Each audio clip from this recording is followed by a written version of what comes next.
When I told people around me that I was thinking of moving out of my apartment and starting a van life while traveling around all 47 prefectures of Japan, the responses I heard most, apart from "don't kill yourself," were things like, "Oh, that's something I once dreamed about doing."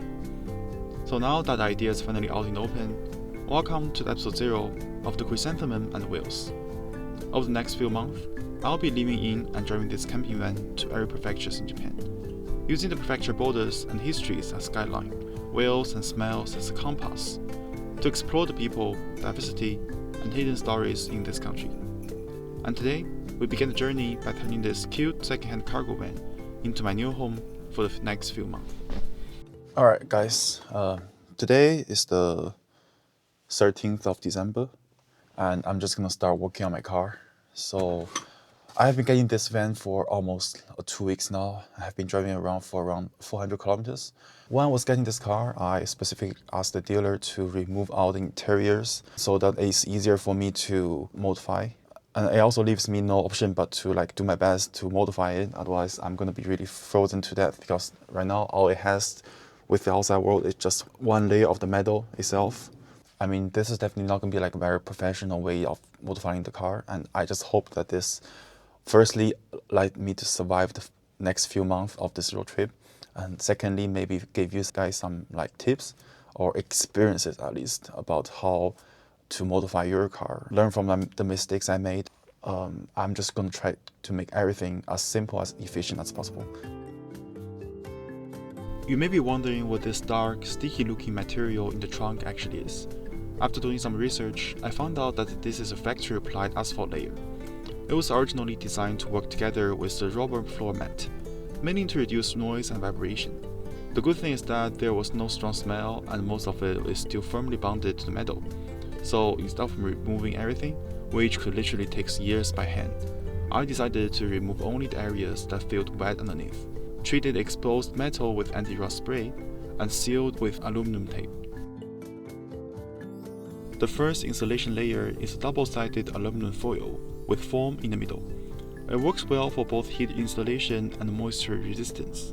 I'm fixing it to the metal using 3M VHP tape. One important detail here is the edge sealing. The foam between the aluminum layers can absorb moisture if it is exposed for a long time. So by sealing every edge with aluminum foil tape, I make sure the foam is fully enclosed, preventing water vapor from getting inside, and keeping the insulation stable over time.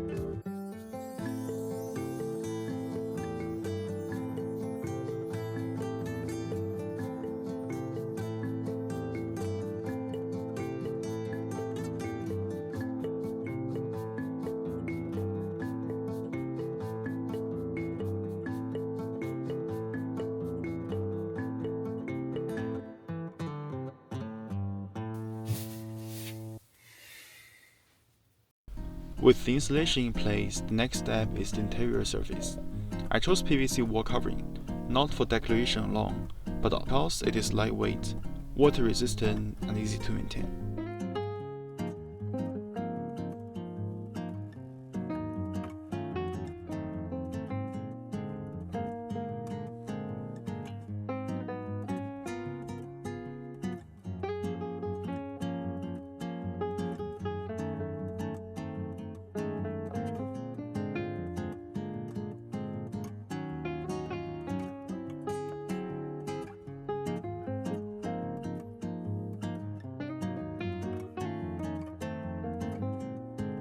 On the floor, the space is divided into two main zones. Behind the driver's seats will be the sleeping area, and the other side will be the workspace and storage. When the front seats are pushed fully forward, This layout gives me a bed that is around 192 centimeters long and around 80 centimeters wide, long enough for me to sleep fully stretched out.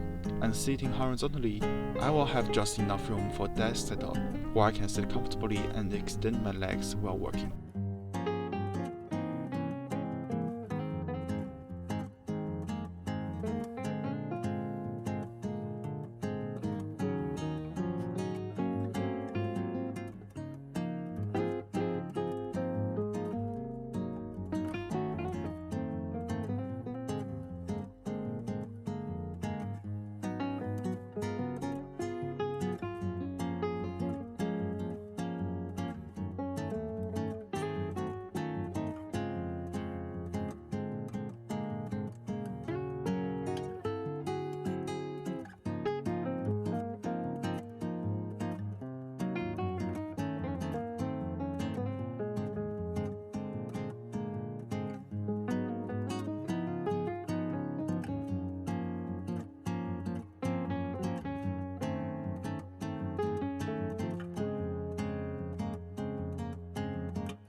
And now the living space is finished, it's time to bring this house some electricities.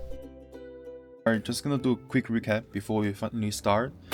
So here, first guy is a battery charger. This one is gonna connect to the car battery and through these two wires. So according to here, right, my charger is 30A, and so the importing side, which is the side that connects to the car battery, is gonna be so my cables are all within 5 meters, so it has to be 14 SQ. So these are all 14 SQs. The reason I have two positive wire is because I need to connect one of them to this guy. So this guy is called a fuse. So if something goes wrong with the system and the current gets too high, this thing is just gonna cut off the entire system to prevent this guy or the battery from damage or even fire. So because my charger is 30A, so both of my fuse are gonna be 40As. So when if the system goes above 48, they're just gonna cut out the power, so they don't get damaged, which is really important here. The next part here, the export part, the cable is gonna be 5.5 SQ, which is this guy, and also this guy is gonna be connected to fuse, and then they are gonna be connected to this main battery.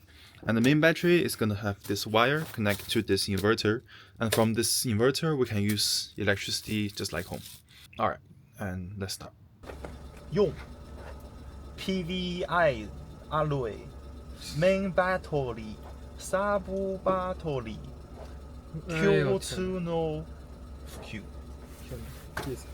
Jesus Christ, man. And for those who didn't pay attention in high school physics class, just like me, there are two things that are really important to be aware of. First, especially when it comes to batteries, always work on the negative side first. And secondly, when you're working with the positive side, you do not want your tools or anything that's conductive to touch any metal, especially not anything connected to the negative side or the car metals, so you don't end up like this.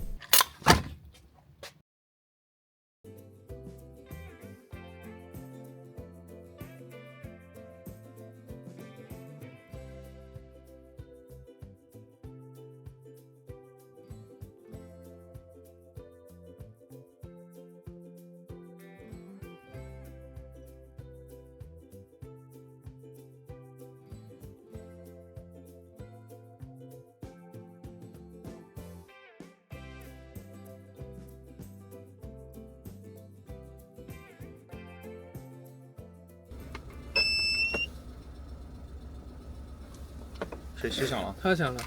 啊，哎，对喽。变不死我吧？不会，这不会。我靠！